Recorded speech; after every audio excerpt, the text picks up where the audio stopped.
Salutare prieteni și bine v-am regăsit la un nou vlog. Astăzi fac un vlog mai special. Deci e special că e alături de mine Bogdan Hriscu. Și ați văzut pe canalul lui de YouTube, a cercetat o peșteră, o grotă în pământ, în mal. Și mergem să facem partea a doua.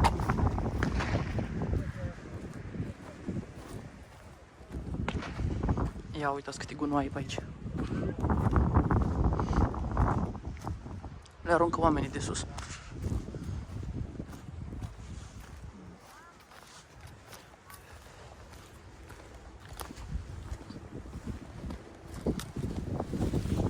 Op. L-ai văzut pe ăsta? L-ai văzut pe ăsta?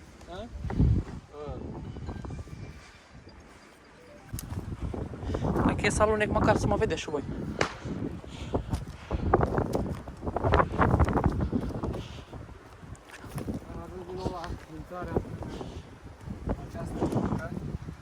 Această căsuță din pământ este foarte interesantă.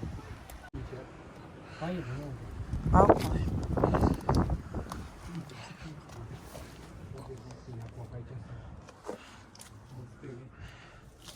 Să-mi spui o părere, pentru prima oară când o venit aici la mine a doua oară.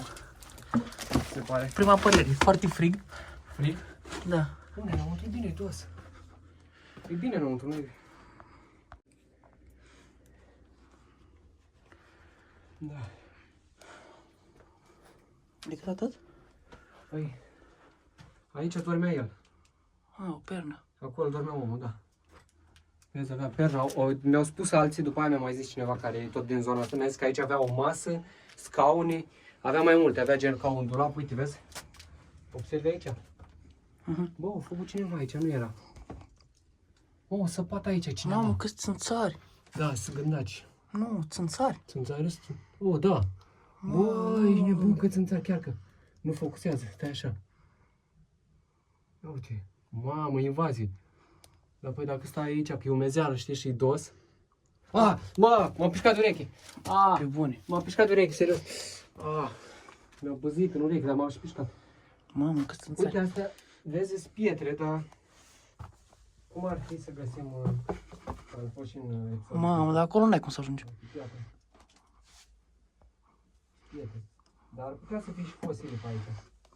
Cum ar fi să găsim ceva fosilizat. Știi că într-o piatră dintre asta, de exemplu, poate fi o scoică fosilizată peste ea. Dar uite mă, data trecută era peretele drept aici și cineva a săpat, uite, a săpat cam o palmă. Au venit altcineva și o săpat aici, nu era făcut asta. Mamă, câți țânțari. Eu așa cred, că nu mai bag bine de seamă. Aici e fain să faci galerii, să faci un tunel așa, să facem o căsuță în pământ.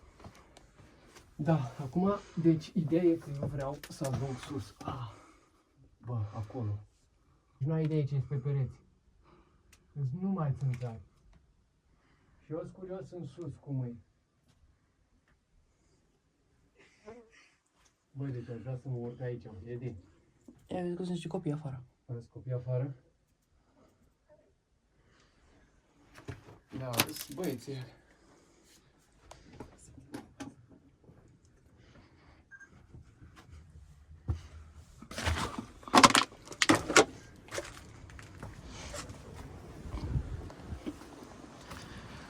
Băi, ce faceți?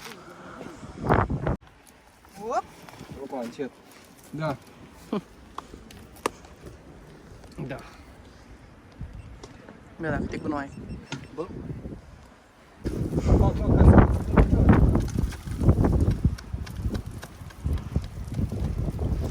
Hai, Bogdan, mai e un pic până ajungi la partea elantă. Până ajungi pe partea elantă, mai e puțin. Îmi dai seama, așa a făcut și omul la timp de câteva săptămâni bune. Ei, ăla avea sculi, cred că. Stai ca să fac așa gaură, să pun piciorul bine. Asta. Dacă nu trebuia să venim cu o scară la noi. Hai așa, cum ai încercat. Trebuie să am grijă, că dacă mă agăț acolo, după aia am reușit să intru, știi? La coborâre mai ușor.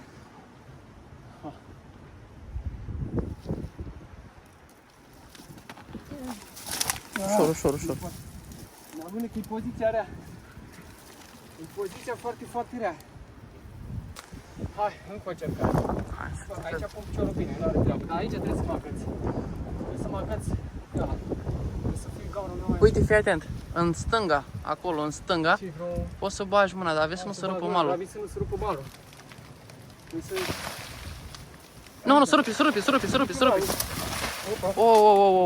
Ușor. N-am nimic, dar e complicat că se rup bucăți din pământ, din lut. Deci acolo trebuie să mă agăț într-un fel. Da, dar nu aici în buză.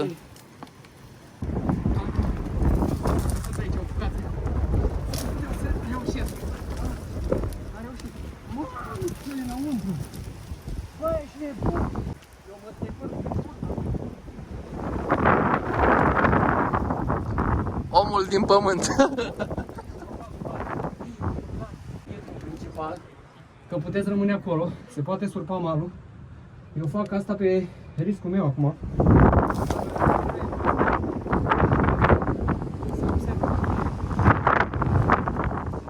Băi, ce interesant, stai așa că eu nu știu cum se vede acum pe GoPro, așa că o să încerc să filmez și cu camera.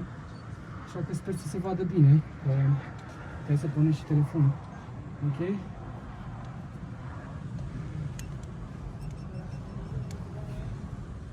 Vezi un manuscris pe acolo ceva? Manuscris? Nu. Nu știu, dar uite, are aici ceva interesant, da? Aici ai făcut ca un raft, deci în partea asta. Mai are acolo niște găuri făcute. Cât de mare? Păi mare, aici cred că ăsta era patul, cred. Nu sunt sigur.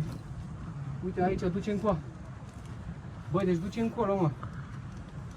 E, nu știu dacă se termină asta așa să văd. Se termină aici, țină foarte bine. Da, da. Asta e înaltă aici, încăperea asta cred că are 2 metri și.